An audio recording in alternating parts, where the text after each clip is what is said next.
Okay.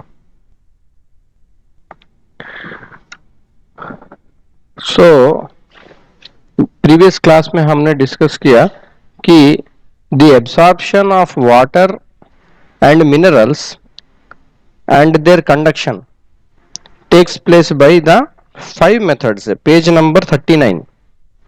Page number 39. Please open page number 39 of your textbook.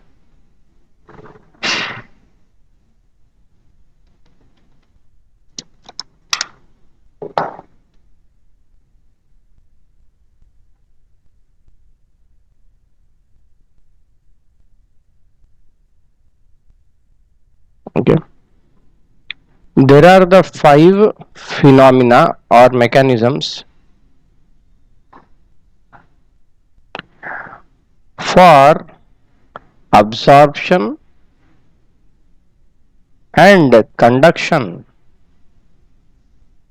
of water and minerals by the plant.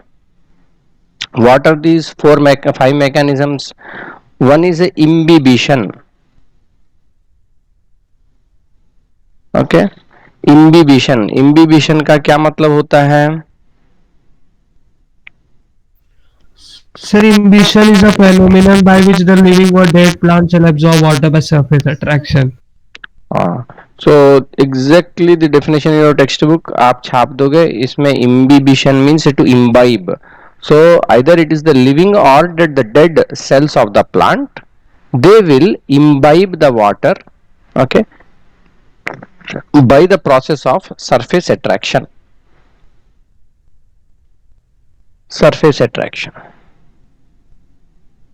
Just ये पानी को जो है, जो रूट है, फॉर एग्जांपल यहाँ पे जो रूट सेल्स हैं, रूट हेयर हैं, ओके, ये क्या करेंगे कि पानी को एक पैसिव तरीके से, इसमें कोई एनर्जी का खर्चा नहीं हो रहा है, बस ये उसके डेड सेल हो या लिविंग सेल हो, जस्ट ये पानी को अट्रैक्ट करेंगे, they will surface will just attract the water, तो उसके कारण जो है वो वाटर को इम्बाइब कर रहे हैं. Okay, that is one thing.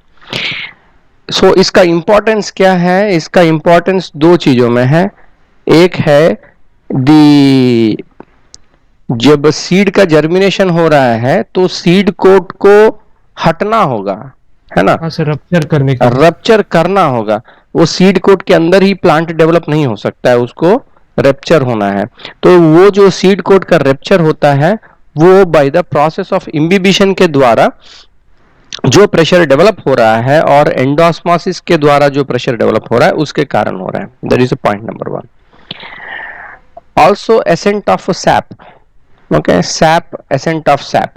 SAP का मतलब क्या होता है? जो फ्लूइड जिसमें सब डिसॉल्व रहता है. कौन फ्लूइड? कहाँ पे है ये? Sir vacuum, sorry sir, vacuum. Yes, you are correct. Sir vacuole, हाँ sir. Yes, the fluid that is there in the vacuoles. ठीक है, वैक्यूल्स प्लांट सेल के अंदर सबसे बड़ा एरिया कौन सा सेल ऑर्गेनल?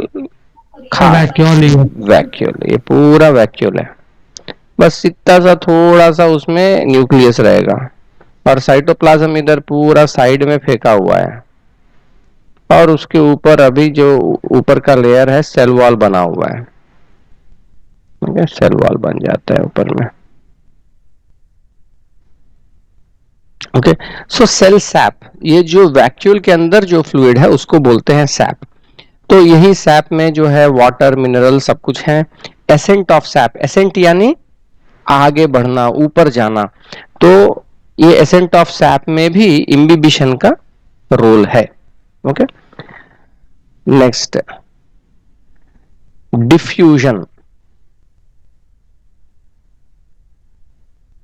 ओके, आयुष्मान आप बताओगे डिफ्यूजन क्या है? प्लांट्स में डिफ्यूजन कहाँ होता है? डिफ्यूजन क्या है? Diffusion is the free movement of molecules of a substance from the region of their higher concentration to lower concentration. Correct. Is there any energy is required for this process?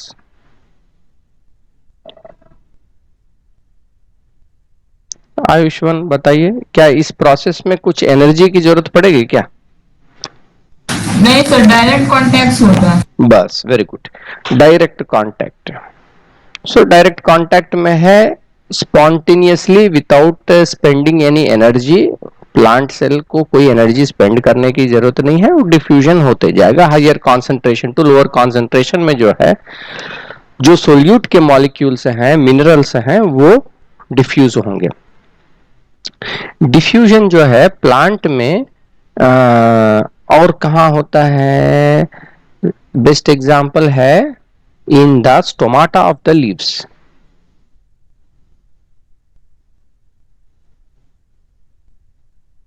है ना। Leaf में जो pores हैं, जो holes हैं, उसको हम लोग स्टोमाटा बोलते हैं। Transpiration will take place through the stomata, यानी the water that is there in the plant that will be lost in the form of water vapor, that is called transpiration. ये transpiration कहां से हो रहा है? Stomata of leaf से हो रहा है।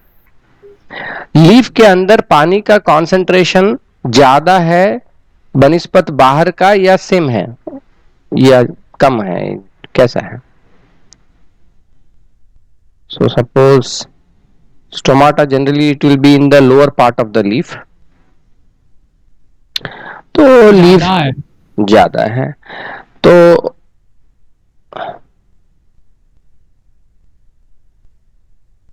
इसके अंदर बहुत सारे सेल्स हैं, ठीक है। तो लीफ के अंदर जो है वाटर ज्यादा रहता है कंपेयर्ड टू एयर, तो इसीलिए water will move from the higher concentration to the lower concentration. Okay, तो ये जो है डिफ्यूजन हो रहा है। So transpiration is a process of diffusion, okay, in which water is diffusing from inside the leaf to the air outside. Diffusion के बाद है ऑस्मोसिस। ऑस्मोसिस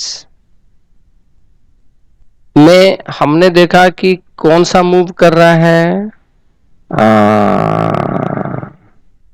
कौन बोलेंगे? प्रियतोष बताओ, osmosis, what is osmosis?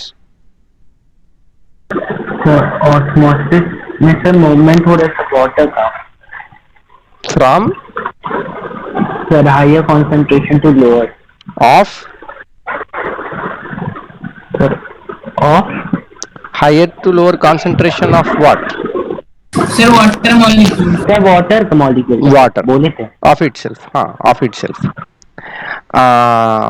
Definition हो गया खत्म कि और कुछ बचा है उसमें? Sir through a semi permeable membrane. Through a semi permeable membrane. तो मेरा आवाज जाने के बाद कुछ खड़गड़ कर रहा है क्या?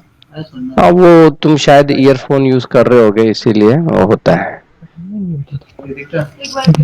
तो एक सेमी परमिएबल मेम्ब्रेन है, semi permeable membrane.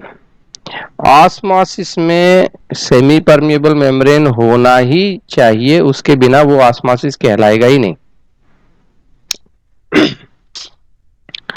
Water is moving from region of higher concentration to region of lower concentration through a semi permeable membrane. yes, ये definition आपके टेक्स्ट बुक में लिखा हुआ है, ठीक है, आप उसको फॉलो करेंगे नहीं करेंगे, but I am you follow this definition is what I am suggesting. Okay, this is accurate definition. Okay, osmosis, हाँ ये वाला, osmosis is the spontaneous net movement of water molecules through a selectively permeable membrane into a region of higher solute concentration in a direction that tends to equalize the solute concentrations on both sides. ये तो बहुत घुमा फिरा के। ये आपको ज्यादा आसान है, आप समझ जाओ। आपकी किताब में जो हाइयर कंसंट्रेशन लोअर कंसंट्रेशन, सब जगह हाइयर कंसंट्रेशन लोअर कंसंट्रेशन, कुछ समझ में आता नहीं कि है क्या। हो क्या रहा है, डिफ्यूजन क्या है, ऑस्मोसिस क्या है, किसी भी बच्चे को पूछ लो, 10th के बाद भी पूछ लो, 12th के बाद भी पूछ लो, बस वही करते रहेगा, हायर कॉन्सेंट्रेशन लोअर कॉन्सेंट्रेशन। भैया है क्या ये चीज ऑस्मोसिस? देखिए इधर कुछ कुछ टर्म्स इंपॉर्टेंट है ऑस्मोसिस में। It is the spontaneous net movement of water. Spontaneous यानी ऑस्मोसिस में क्या एनर्जी का कोई यूज हो रहा है क्या? नहीं सर। कोई खर्चा नहीं है, तो इसीलिए हमने यहाँ पे लिखा स्पॉन्टेनियस। दूसरा नेट मूवमेंट ऑफ वाटर। हाँ, नेट मूवमेंट हम बोल रहे हैं, नेट मूवमेंट क्यों? क्योंकि जो आप देखिए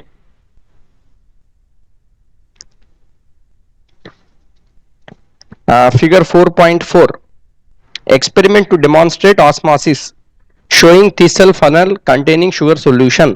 तो देखिए आपके इस चैप्टर से डायग्राम बेस्ड क्वेश्चंस, 4 मार्क्स वाले डायग्राम बेस्ड क्वेश्चंस, 5 मार्क्स वाले डायग्राम बेस्ड क्वेश्चंस बार बार आ रहे हैं ये वाले चैप्टर से।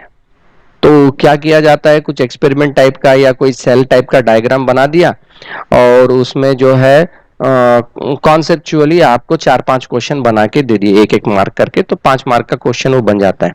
तो डायग्राम बेस्ड क्वेश्चंस ज्यादा आ रहे हैं इस चैप्टर से। तो आप देखिए फिगर 4.4 को, इसमें क्या किया गया है कि बीकर में पानी है और एक थीसल फेनल है, ओके, थोड़ा सा जो सेमी स्फीयर। बता सकते हैं कहाँ पढ़ा रहे sir? Page number 40, page number 40, figure 4.4।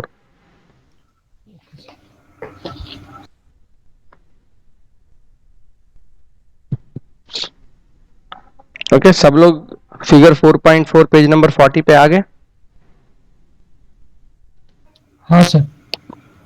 Okay, तो इसमें आप देखिए एक्सपेरिमेंट का क्या नाम है,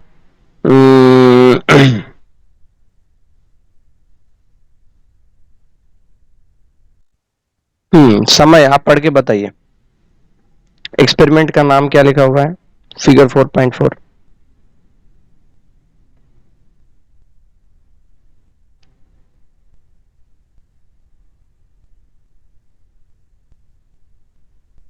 समय पेज नंबर 40, फिगर 4.4, जल्दी से ओपन कीजिए।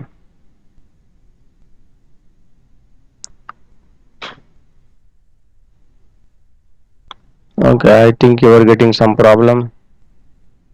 Okay, who will read out? चलिए हर्षित आप पढ़िए, पेज नंबर 40 में फिगर 4.4 है ना, उसमें क्या लिखा हुआ है आप पढ़िए। Experiment to demonstrate osmosis showing Thissell funnel containing sugar solution। to demonstrate osmosis showing Thissell funnel containing sugar solution। तो ये जो Thissell solution है, ये जो Thissell funnel है, इसके अंदर कुछ ग्रीन टाइप का आपको लिक्विड दिखाया गया है। तो ये जो लिक्विड है ये शुगर सॉल्यूशन है, यानी फनल के अंदर शुगर सॉल्यूशन है, बाहर में पानी है, और ये फनल को जो बंद किया गया है वो सेलोफेन पेपर के द्वारा बंद किया गया है। सेलोफेन पेपर, सेलोफेन पेपर आपने कहीं देखा है क्या, यूज किया है कभी? सर प्रोजेक्ट कवर करना है। हाँ, तो सेलोफेन पेपर होता है। तो सेलोफेन पेपर जो है वो क्या चीज है, ट्रांसपेरेंट भी रहता है ना, देखने में थोड़ा ट्रांसपेरेंट रहता है। हाँ, तो वो सेलुलोस है, प्रॉपर सेलुलोस है। पेपर क्या है, वो भी सेलुलोस है। तो cellophane is more pure form of cellulose, थोड़ा सा उसमें मॉडिफिकेशन रहता है, तो वो एक मेम्ब्रेन के जैसा काम करता है। वो पेपर को, वो सेलोफेन पेपर को एज ए मेम्ब्रेन आप यूज कर सकते हो। उस मेम्ब्रेन को यूज करके, सेलोफेन पेपर को यूज करके आप इस थीसल फनल का जो मुंह है उधर आप उसको ढक दिए, ठीक है, ताकि डायरेक्ट पानी अंदर बाहर से नहीं जा सके। आपने ये जो शुगर का सॉल्यूशन है उसको आपने मार्क कर लिया लेवल, और आप कुछ देर वेट किए। वेट करने के बाद इस फिगर में क्या दिखाया गया है कि लेवल राइजेस, इनिशियल लेवल नीचे है, फाइनल लेवल ऊपर गया, लेवल बढ़ा। तो अब क्वेश्चन ये है कि लेवल बढ़ा क्यों?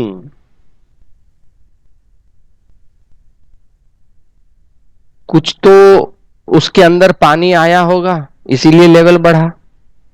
क्योंकि ये नॉर्मल चीनी का पानी था, बाहर में प्योर वाटर था, तो प्योर वाटर बाहर से इस शुगर के सॉल्यूशन में एंटर हुआ है, करेक्ट?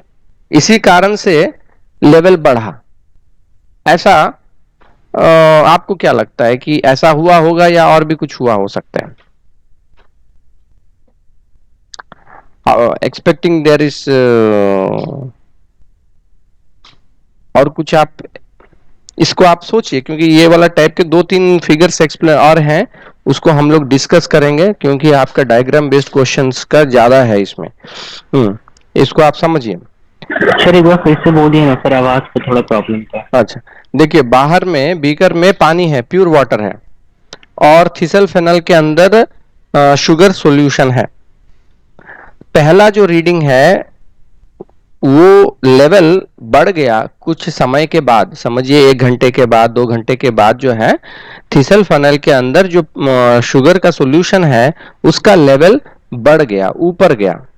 तो ये थोड़ा सा फिर से बता दीजिए सर, मेरा नेटवर्क सर इशू कर रहा है बहुत। ओके ओके ओके, जस्ट एक ब्रीफ में। वॉइस ब्रेक हो रहा है क्या? नहीं सर, थोड़ा सा बता देते फिर से हमको। ओके ओके, वही हम रिपीट ही कर रहे हैं इसको।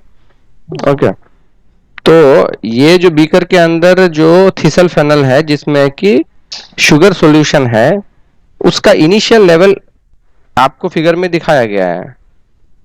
कुछ समय के बाद क्या हुआ, 1 घंटे के बाद और समथिंग, लेवल इसका बढ़ गया। तो क्वेश्चन ये है कि लेवल इसका क्यों बढ़ा? Okay, you all of you observe the figure, simple figure is there, 4.4 page number 40.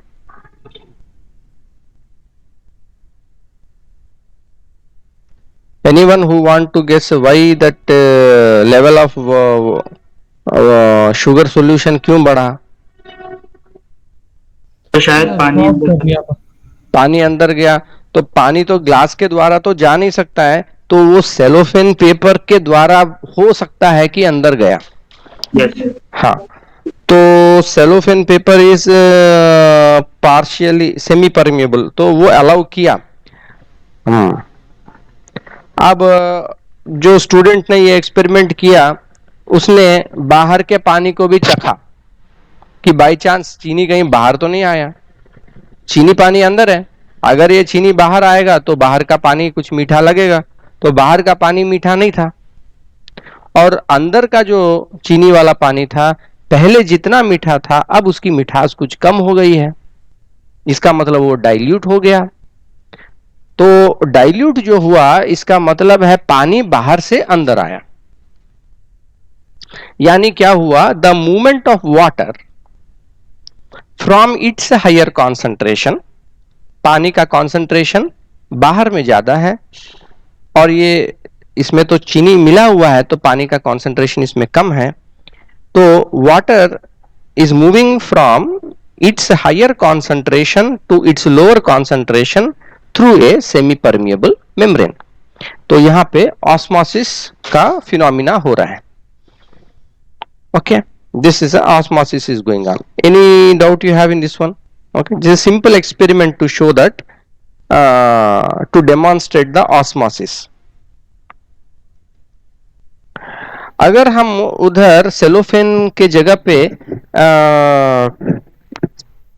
अगर कोई रबर का शीट या पॉलीथीन के शीट से उसको अगर सील करते हैं तो क्या वाटर का लेवल बढ़ेगा?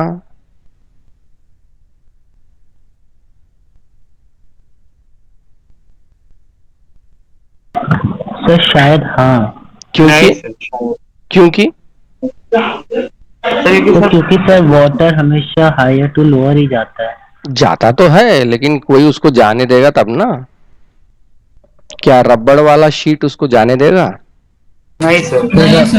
पॉलीथीन वाला शीट नहीं सर, नहीं जाने देगा। ठीक है, तो ऑस्मोसिस तभी संभव है जब कोई सेमी परमिएबल मेम्ब्रेन हो। Only in the presence of a semi permeable membrane it will take place. Okay, then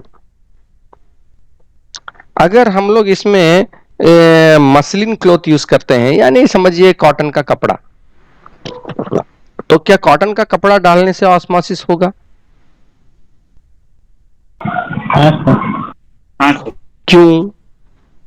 cotton sir semi permeable है। हाँ सर, वो मतलब पानी को अलाउ। देखिए, कॉटन, आप कोई भी कॉटन का कपड़ा ले लीजिए, उस पे आप जब पानी ढारते हैं तो पानी आराम से आर पार निकल जाता है, करेक्ट? यस। तो अगर हम उस कपड़े से केवल थिसल फनेल को बांधते हैं तो अंदर में जो शुगर का सॉल्यूशन है वो तो आराम से बाहर निकल जाएगा, बाहर जो बीकर में पानी है उसके साथ मिल जाएगा, है ना? और बाहर का पानी भी अंदर जाएगा, दोनों चीज होते रहेंगे। क्योंकि ये जो कॉटन का कपड़ा है वो कोई मेम्ब्रेन नहीं है, उसमें तो बड़े बड़े होल्स हैं, होल्स आर वेरी लार्ज। ये होल्स जो हैं, जो कॉटन के कपड़ा में रहते हैं, वो इतने बड़े हैं कि इसमें से तो बहुत सारे चीज पास हो जाते हैं। सर सुई, हाँ, सुई भी पास हो जाती है ना? सो बहुत सारी चीज इसमें पास हो जाती है। तो जब हम लोग बोलते हैं सेमी परमिएबल मेम्ब्रेन, मेम्ब्रेन में होल्स जो है बहुत महीन होल्स रहेंगे, जिसमें कि जो सॉल्ट, सोडियम क्लोराइड जैसे कि आप उसमें मिला दिए, डिसॉल्व कर दिए, तो जो डायमेंशन है वो मॉलिक्यूल के डायमेंशन में आएगा, यानी नैनोमीटर स्केल में वो डायमेंशन रहेगा उस होल सबका, छोटे होल्स जो रहेंगे। तो नैनोमीटर वाले साइज में उसमें होल्स होने चाहिए उस मेम्ब्रेन में। तो क्या करेगा, पानी को जाने दे रहा है लेकिन सॉल्ट को जाने नहीं दे रहा है। जस्ट यू इमेजिन, फिल्टरिंग हो रहा है वहां पे। फिल्टरिंग क्या लेवल पे हो रहा है, पानी का मॉलिक्यूल का साइज क्या है और सॉल्ट और शुगर का सॉल्यूशन का साइज क्या है। पानी को जाने देगा लेकिन सॉल्ट को जाने नहीं देगा, ऐसा है वो मेम्ब्रेन, ठीक है? तो ये सब तो कपड़ा वपड़ा तो बहुत ही बड़ा बड़ा होल है उसके बनिस्पत, तो that is not going to act as a semi permeable membrane. Okay,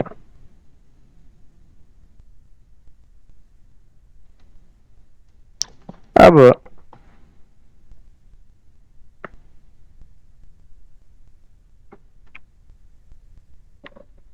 same type of experiment आपका 4.5 में भी है, ओके, कि विस्किंग बैक करके कुछ है, but the same thing, there is no big difference here and there. हाँ, figure 4.6 है, ये इंपॉर्टेंट, आप देखिए 4.6 है, solution A solution B, page number 41, page number 41,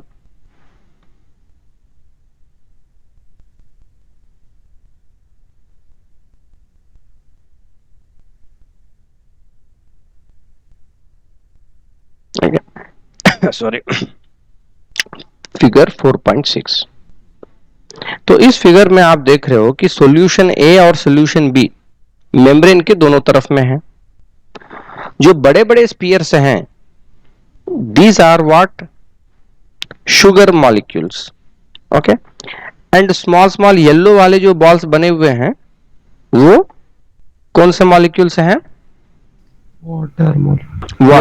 water molecules हैं, ठीक है? अब आप देखिए कि सॉल्यूशन ए और सॉल्यूशन बी, ज्यादा शुगर के मॉलिक्यूल किसमें हैं? सब बी में, बी में है, ओके। तो इसका मतलब है कि ये कॉन्सेंट्रेटेड सॉल्यूशन है, कॉन्सेंट्रेटेड सॉल्यूशन है। और इसमें अगर हम बोले हैं कि पानी का कॉन्सेंट्रेशन ज्यादा है या कम है? बी में, बी में पानी का कम है, कम पानी है, बी में कम पानी है और ए में ज्यादा पानी है, ठीक है? तो अब क्या हो रहा है, water is moving from where to where, from the higher to lower sir. हाँ, higher concentration of water in solution A to lower concentration of of water in solution B. अब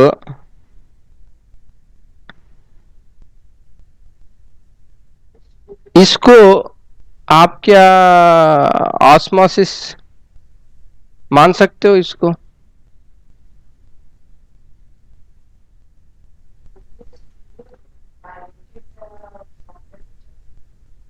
हाँ, सब में चलेगा।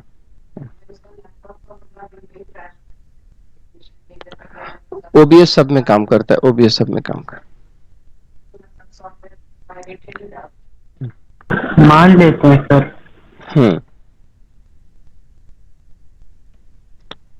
क्यों आप ऑस्मोसिस मान रहे हैं ना? क्योंकि बीच में सेमी परमेबल मेम्ब्रेन है और वाटर अपने हायर कॉन्सेंट्रेशन से अपने लोअर कॉन्सेंट्रेशन की तरफ जा रहा है। ओके, ये एक बढ़िया स्कीमेटिक ये है। अब हमने जो डेफिनेशन आपको लिखाया है ना, आप वो देख लीजिए। Osmosis is the spontaneous net movement of water. अब देखिए, क्या वाटर सॉल्यूशन ए से सॉल्यूशन बी में जा रहा है? क्या सॉल्यूशन बी से सॉल्यूशन ए में पानी का मॉलिक्यूल जा सकता है कि नहीं जा सकता है? यस सर, 100% जाएगा। लेकिन जिस तरीके से किताब में दिखाया जाता है, बोला जाता है, एकदम बुड़बक बनाया जाता है। I don't know why. ऐसा क्यों करना है? चीजों को सिंप्लीफाई करने की प्रयास करना दूसरी बात है, लेकिन उसमें जो है कॉन्सेप्ट को ही आप जो है दूसरा ही कर दोगे, वो नहीं चलेगा ना। अब देखो, सेमी परमेबल मेम्ब्रेन का मतलब क्या हुआ कि शुगर का मॉलिक्यूल इधर से उधर नहीं जा सकता है, लेकिन वाटर का मॉलिक्यूल तो जा सकता है। तो वाटर का जो मॉलिक्यूल है वो हायर कॉन्सेंट्रेशन से लोअर कॉन्सेंट्रेशन की तरफ जा रहा है, लोअर कॉन्सेंट्रेशन से हायर की तरफ भी जाता है, लेकिन the net movement of water, यानी ओवरऑल जब आप देखोगे तो जो ज्यादा मूवमेंट है वो कहां से कहां जाएगा? हायर कॉन्सेंट्रेशन ऑफ वाटर से लोअर कॉन्सेंट्रेशन ऑफ वाटर में जाएगा। यही चीज आप देख रहे हो ये फिगर 4.4 में, जो हमने देखा शुगर का जो सॉल्यूशन है उसमें से क्या पानी, जो उस चीनी वाला जो पानी है अंदर में, क्या उसका पानी बाहर की तरफ जाता है कि नहीं? जाता है भैया, जाता है भैया, जाता है। क्यों नहीं जाएगा? वो जो मेम्ब्रेन है सेमी परमेबल है। सेमी परमेबल का मतलब क्या हुआ कि वो पानी को जाने दे रहा है लेकिन शुगर को नहीं जाने दे रहा। यही मतलब हुआ ना उसका। ये तो मतलब, हाँ, उसका ये तो मतलब नहीं हुआ कि आप इंडिया से पाकिस्तान जा सकते हो, पाकिस्तान से इंडिया नहीं आ सकते, ऐसा तो कोई बात नहीं। वो एक होल है, वो एक गैप है। Okay, it is a pore, so it will allow the small size water molecules to pass through it, but it will not allow the large molecules of sugar, salt, दूसरे सब चीजों को अंदर बाहर नहीं करने देगा। ठीक है, तो जो चीनी का पानी अंदर है वहां से भी पानी बाहर की तरफ आएगा, लेकिन जब आप ओवरऑल देखते हो कि ज्यादा मूवमेंट कहां हो रहा है, ज्यादा मूवमेंट आपको पता चलेगा कि जहां पे प्योर वाटर है, जहां पानी ज्यादा है, हायर कॉन्सेंट्रेशन में है, वहां से ज्यादा पानी जाएगा कम पानी की तरफ। इसका मतलब क्या हुआ? द डिफ्यूजन ऑफ वाटर हुआ ना। डिफ्यूजन का मतलब क्या होता है? Movement of the molecules from the higher concentration to lower concentration, correct? Diffusion हुआ। तो एक्चुअली क्या हो रहा है? Water is diffusing through semi permeable membrane. So you tell me, is osmosis a type of diffusion और not? हाँ sir, बोल सकते। करेक्ट, क्योंकि पानी एक मॉलिक्यूल है, वो अपने हायर कॉन्सेंट्रेशन से लोअर कॉन्सेंट्रेशन की तरफ से जा रहा है, वो भी डिफ्यूजन है। फर्क इतना है, हम जब ऑस्मोसिस की बात करते हैं उसमें हम लोग एक बहुत इंपॉर्टेंट टर्म बीच में डाल देते हैं, वो है सेमी परमिएबल मेम्ब्रेन।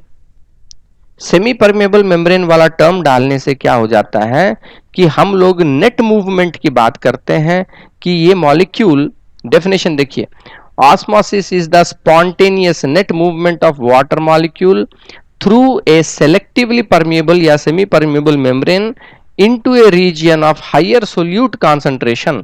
solute क्या है यहाँ पे? चीनी वाला पानी जो है वो हायर सोल्यूट कॉन्सेंट्रेशन, बाहर में तो चीनी नहीं, अंदर की तरफ. In what direction it is going? The direction tends to equalise the solute concentration on the two sides. Okay, ये कब तक ये जाएगा? ये पानी जो है, बीकर में जो पानी है, वो कब तक इसमें शुगर के सॉल्यूशन में जाते रहेगा?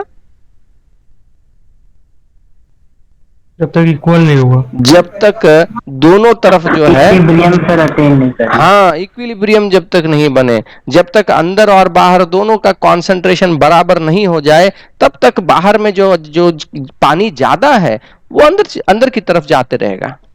ओके, इसका ये मतलब नहीं है ना कि अंदर वाला जो पानी है जो शुगर सॉल्यूशन में वो बाहर नहीं आएगा, वो भी आएगा, लेकिन नेट मूवमेंट जो है वो कहां हो रहा है? वो बाहर से अंदर की तरफ हो रहा है. यहां पे समझ गए? ये कॉन्सेप्ट बहुत जरूरी है. भेजा में किसी का ना घुसता है, टेक्स्ट बुक सब ऐसा लिखता है कि students life miserable, they never understand what is the difference between osmosis and diffusion. कुछ भी पूछे, बोला हायर कॉन्सेंट्रेशन, लोअर कॉन्सेंट्रेशन, बस इसी में फंसे हुए हैं. आपको पॉइंट समझ में आया? ऑस्मोसिस, हाँ, ऑस्मोसिस मतलब क्या हुआ? ऑस्मोसिस का मतलब है कि वाटर मॉलिक्यूल डिफ्यूज हो रहा है, यानी अपने हायर कॉन्सेंट्रेशन से लोअर कॉन्सेंट्रेशन की तरफ जा रहा है, लेकिन फर्क यही है कि एक सेमी परमिएबल मेम्ब्रेन के थ्रू वो जा रहा है. और कब तक वो जाएगा? तब तक वो मूवमेंट करते रहेगा जब तक दोनों तरफ कॉन्सेंट्रेशन बराबर ना हो जाए. डिफ्यूजन कब तक होते रहेगा? जैसे स्मोक है, आपने अगरबत्ती एक क्लोज्ड रूम में जलाया, वो स्मोक जो है डिफ्यूज हो रहा है उस रूम में. ये डिफ्यूजन कब तक चलते रहेगा? तो जब तक सर वो उस एनक्लोज सर एरिया में हर जगह इक्वली नहीं, इक्वल एकदम डिस्ट्रीब्यूट ना हो जाए. करेक्ट. हाँ, तो वही सेम चीज ऑस्मोसिस में भी हो रहा है. ये डिफ्यूजन जो है पानी का हो रहा है, लेकिन इसको हम लोग ने एक नया शब्द दिया, ऑस्मोसिस. क्यों दिया? क्योंकि बीच में भैया मेम्ब्रेन है, और डिफ्यूजन में मेम्ब्रेन का कोई कॉन्सेप्ट नहीं है. ठीक है, तो osmosis means it is A diffusion of the water molecules और solvent from its higher concentration towards the lower concentration through a semi permeable membrane till the concentration on both sides will become same. Okay, हम आपको compulsory नहीं बोल रहे हैं कि यही definition आप लिखिए. आपको अगर टेक्स्ट बुक की डेफिनेशन आसान लग रही है अभी भी, आप उसको फॉलो करें, उसमें कोई दिक्कत नहीं है. Okay, this is the accurate definition.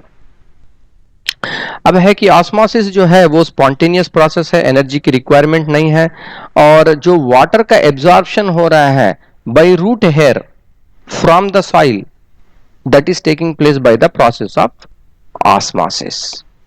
Okay, ये आपने क्लास 8 में भी पढ़ा था, एकदम फर्स्ट चैप्टर सेकंड पेज में आ जाता है वो. How the roots are absorbing the water from the soil. Root hair का डायग्राम रहेगा. सबसे पहला स्टेप है ऑस्मोसिस, पानी को सेल के अंदर आ रहा है. ठीक है, हाँ, ये आपके इसमें इंपॉर्टेंट है. आपको एक डायग्राम दिया गया है पेज नंबर 38 में, फिगर 4.2. फिगर 4.2 आप देखिए, डायग्राम बनाया गया है. एक लंबा रूट हेयर रहेगा, ठीक है, और सेल रहेगा. ये प्लांट सेल, ये रूट हेयर है.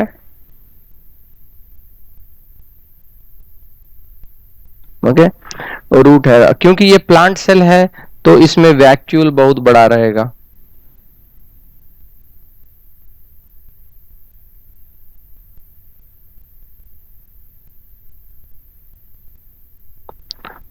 ओके, ये न्यूक्लियस है.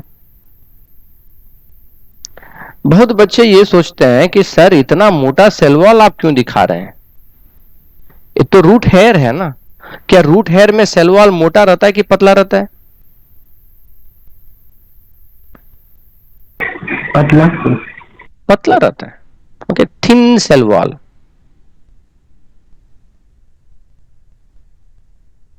हाँ, थिन सेल वॉल रहता है, रूट हेयर बहुत पतला होता है। वो कितना पतला होता है कि जो सॉइल के पार्टिकल्स हैं बस उनके बीच में से गैप्स बना के वो निकलते जाता है।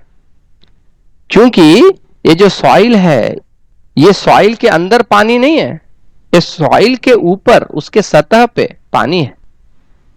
वो पानी को अट्रैक्ट, सरफेस अट्रैक्शन करके वो है, सॉइल जो है सरफेस अट्रैक्शन से पानी को पकड़ा हुआ है।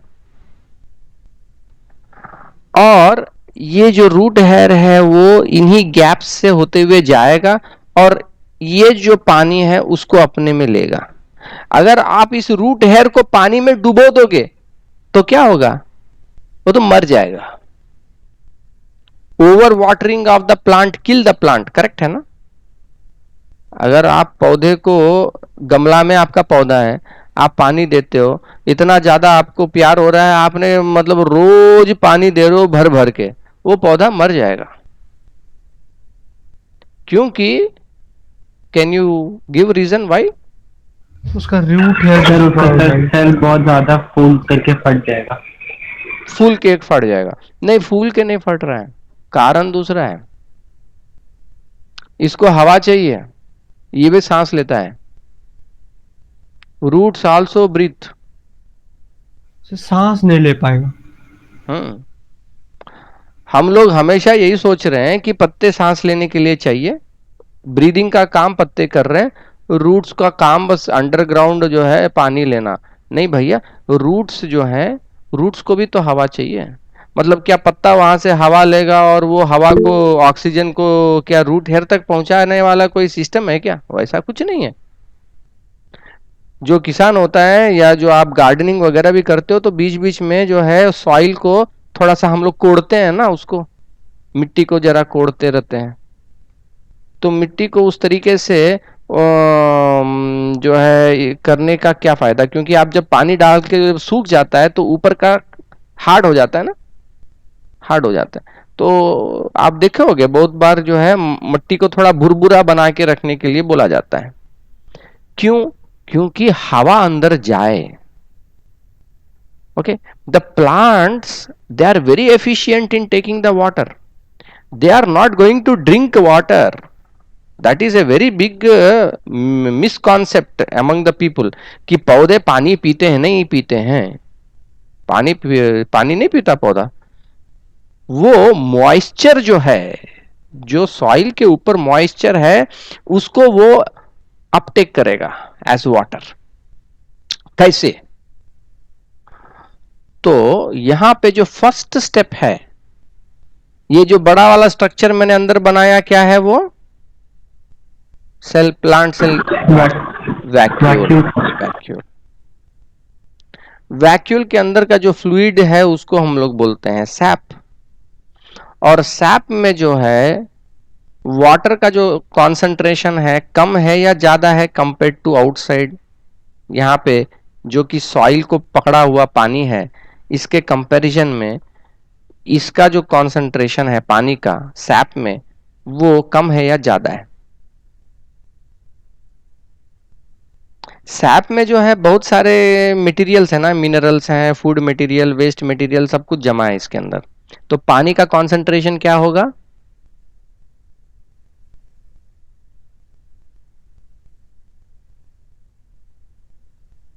सर कम होगा। कम होगा, है ना? जब दूसरी चीज की मात्रा बढ़ गई तो भैया पानी की कॉन्सेंट्रेशन कम हो जाएगी ना, उसकी कॉन्सेंट्रेशन बढ़ जाएगी जो दूसरी चीज आपने डाला, है ना? तो ये जो वैक्यूल है, ये वैक्यूल में वाटर का कॉन्सेंट्रेशन लो है, लो water concentration in the cell sap, and outside high water concentration. Okay, and this one is having a thin membrane, cell wall is very thin and membrane also, उसका plasma membrane पतला जैसा है, so it is the semi permeable membrane. तो अब क्या हो रहा है? water is moving from region of high concentration in the soil to low concentration inside the root hair. Okay, so this process is called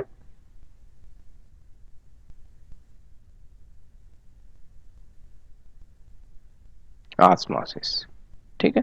so the uptake of water from the soil by the root hair, जो first step है वो osmosis के द्वारा.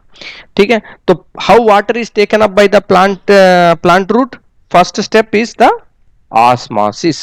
Okay, you understood here? Any doubts you are having? ये आपको समझ में आया? कंफ्यूजिंग आपको लगा क्या? Did you all follow this one?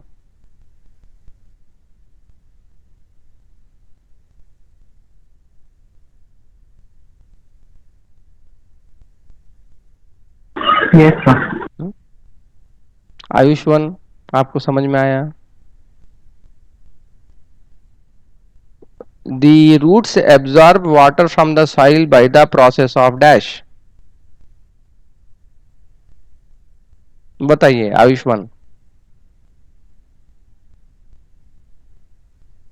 Roots absorb water from the soil by the process of dash.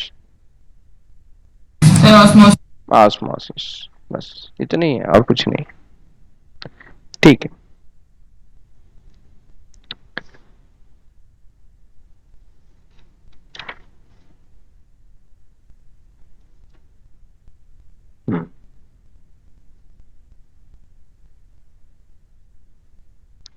Now there are the two types of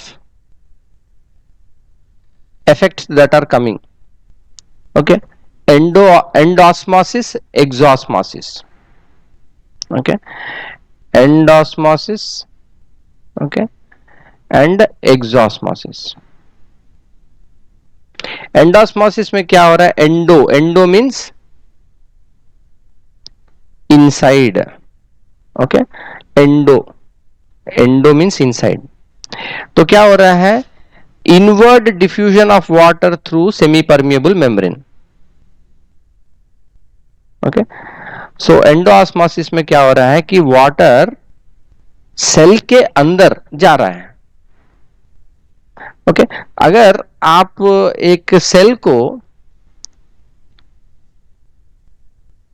this is important one, ये आपका बार बार एग्जाम में आता है.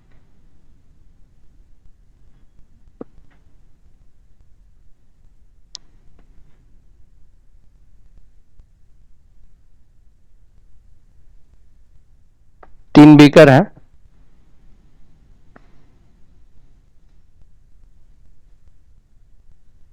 Solution is there.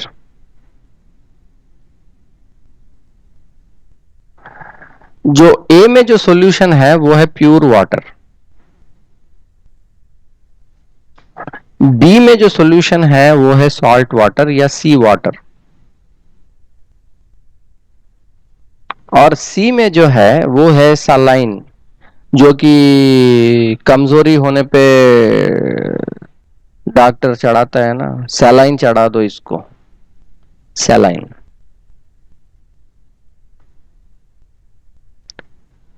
अब आपने क्या किया? Plant cell को इसमें आपने रखा. Okay, you have a plant cell here. Now what will be the effect of this pure water? Okay, cell is surrounded by pure water. अब इसके कारण क्या होगा? तो सेल का साइज इंक्रीज होगा, क्योंकि सब पानी एब्जॉर्ब कर लेगा. क्योंकि सब वो पानी एब्जॉर्ब कर लेगा फिर सेल, इसी वजह से. क्योंकि तो क्योंकि ऑस्मोसिस हो रहा है. ऑस्मोसिस तो बाहर, इसका पानी भी बाहर जाने को ऑस्मोसिस बोल सकते हैं ना. सेल के अंदर जो वाटर है वो भी अगर बाहर जाए.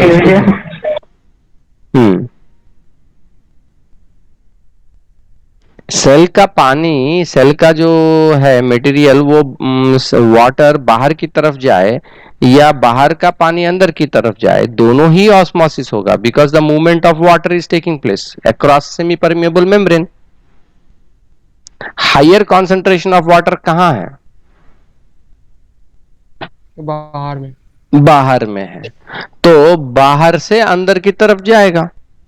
तो जब बाहर से अंदर की तरफ जाएगा तब तो सेल फूलेगा. Okay, so Priyatosh, so here what we have to say, Here outside is pure water. Enlargement of the हाँ, outside is the pure water. Pure water होने के कारण कॉन्सेंट्रेशन ऑफ वाटर ज्यादा होगा और ऑस्मोसिस क्या हो रहा है, higher concentration to lower concentration जाता है प्लांट के सेल के अंदर। बहुत सारा अदर मटेरियल है ना, तो उसका वाटर कॉन्सेंट्रेशन कम है। Okay, so this is in the outside and this is the inside of the cell. Inside of the cell concentration of water is less. Okay, so therefore the movement will take place from the outside of the cell to the inside of the cell, okay, through the cell membrane. Okay, इसके कारण क्या होगा, क्योंकि और ज्यादा पानी cell के अंदर जा रहा है तो सेल देखने में कैसा लगेगा, ये आप देख सकते हो पेज नंबर 45 में।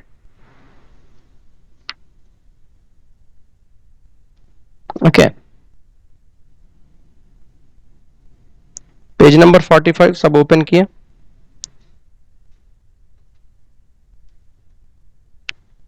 इसमें नॉर्मल कंडीशन में। हाँ आयुष टू आप ये वाला पढ़िए, 4.9 में ब्लू में क्या लिखा हुआ है। 4.9 में sir, upper plasmolysis of leaf cell in water plant, lower में diagrammatic representation of sequence in plasmolysis. ये प्लाज्मोलाइसिस क्या है? हाँ हम लोग आ रहे हैं इस पे। तो यहां पे आप ऑब्जर्व कीजिए, ये जो दो ए और बी बना हुआ है, ये दोनों माइक्रोस्कोप के अंदर प्लांट का सेल जो दिखाई देता है वो बना हुआ है। तो आप इसमें देख रहे हो कि हरे हरे कुछ कुछ है सेल्स के अंदर, ये सब क्या है? एलगे? नहीं भैया, आप जैसे बी में देखिए, बी वाले फिगर में एकदम सेंटर में ये एक आउटलाइन बना हुआ है ना, वो उसका सेल वॉल है, प्लांट का cell wall.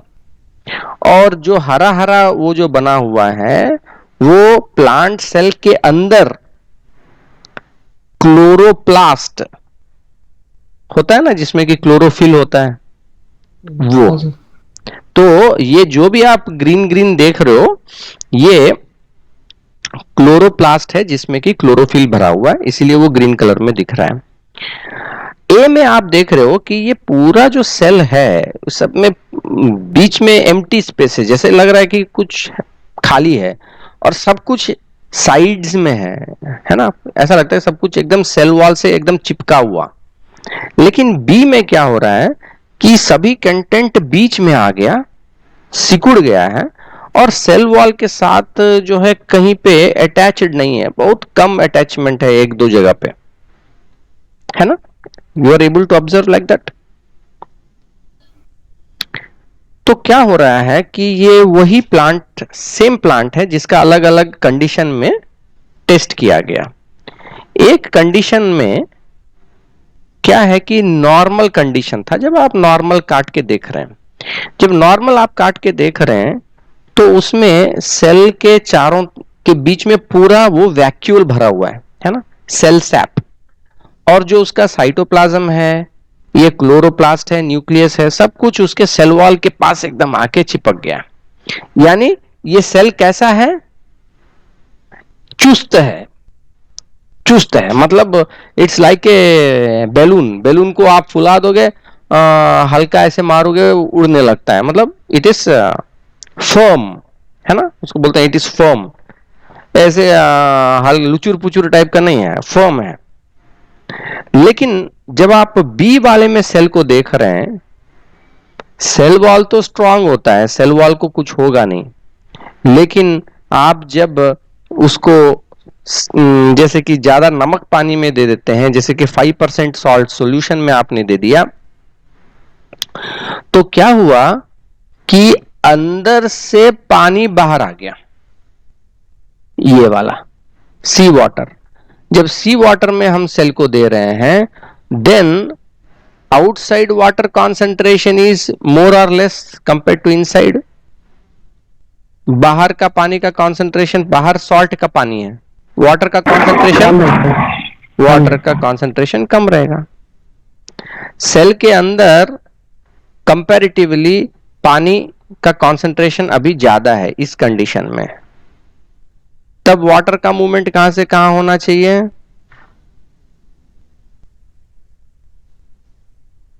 From inside the cell to outside the cell, because this is higher concentration, this is lower concentration. Okay, it will go like that. So from inside it is going outside. क्या होगा cell का? पानी जो cell SAP है वो पूरा बाहर की तरफ जा रहा है, तब इसके अंदर जो प्लाज्मा मेम्ब्रेन है, वो सब चीज है, वो श्रिंक होना शुरू हो जाता है क्योंकि पानी खत्म हो रहा है, तो ऐसे सिकुड़ने लगता है। वही चीज आप देख रहे हो बी वाले फिगर में, सेल का जो अंदर कंटेंट है वो सब सिकुड़ गया है, और ये सब जो ऐसे सिकुड़ गया है इसको हम लोग बोलते हैं फ्लैसिड, FLACCID, फ्लैसिड, फ्लैसिड और लिंप। ओके, फ्लैसिड मतलब ऐसे याद रखिए कि फ्लैट हो गया, फ्लैट, पिचक गया, फ्लैसिड। तो सेल के अंदर जो है उसके जो भी कंटेंट थे वो पूरे सिकुड़ गए, फ्लैट हो गए, फ्लैसिड हो गए। ठीक, और इसी कंडीशन को हम लोग बोलते हैं कि the cell has undergone plasmolysis. Okay, plasmolysis, lysis यानी कोई चीज जब, लाइसिस क्या होता है?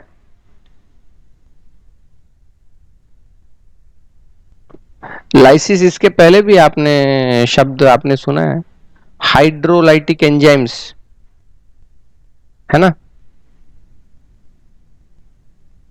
हाइड्रोलाइटिक एंजाइम्स, लाइसिस, लाइटिक यानी ब्रेक डाउन हो रहा है।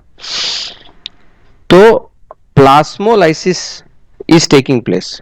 ओके, प्लास्मोलाइसिस, प्लास्मोलाइसिस यानी सेल के अंदर जो कंटेंट है वो निकल गए और अब वो पूरा सिकुड़ गया, वो है प्लास्मोलाइसिस।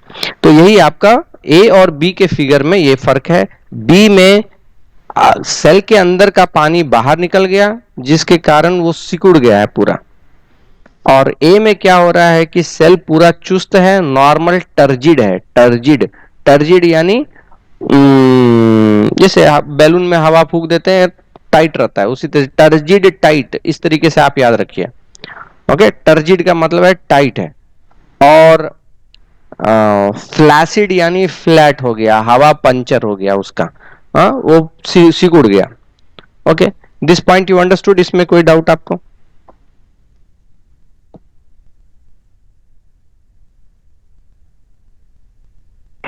नहीं sir.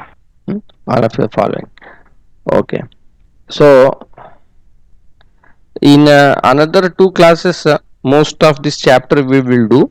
After that I will in 2 days I will be also, I will finish the notes for this and I will give you the notes for this one, and at the same time I will ये वाले Sunday में मैं आपको मैं आपको questions भेजूंगा test के लिए for chapter 1 and 2. Okay, that also I am preparing for chapter 1 and 2. I will send you the all the questions. Okay, ठीक है। तो मतलब से संडे को टेस्ट है सर 2 और 3 का? हाँ, क्योंकि ये पिछले वाले सब में हम लोग नहीं कर पा रहे थे, हम भी इसमें मतलब चले गए, फिर ये वाले संडे भी हम गांव चले गए थे, तो सब I will have on typed PDF. I will send that questions on Sunday and we will discuss after the on Monday we will discuss again those things. तो ये आपको फिर जैसे अभी चैप्टर्स खत्म हुआ है तो जब हम लोग उसको रिवाइज कर लेंगे, जैसे अभी वीक में हुआ 1 वीक के बाद रिवाइज किए, 1 मंथ के बाद फिर ये जो और टॉपिक्स आएंगे उसको भी इंक्लूड करके फिर रिवाइज करेंगे। तो that is the way, each day class you have to revise, weekly, monthly. तो ये पैटर्न से आप जाओगे तो आपका मैक्सिमम रिटेंशन रहेगा। ओके तो अभी तो आपका पहले सिलेबस कंप्लीशन वाला टारगेट ज़्यादा इंपॉर्टेंट है सेंड अप एग्जाम वगैरह के लिए, तो रिवाइज भी करते रहना है, will do that one. Okay, आज के क्लास में कोई डाउट्स नहीं है ना? You are followed this one? yes sir. Okay, then good. I will see you all tomorrow for chemistry class. I will see. Okay, ठीक है। thank you.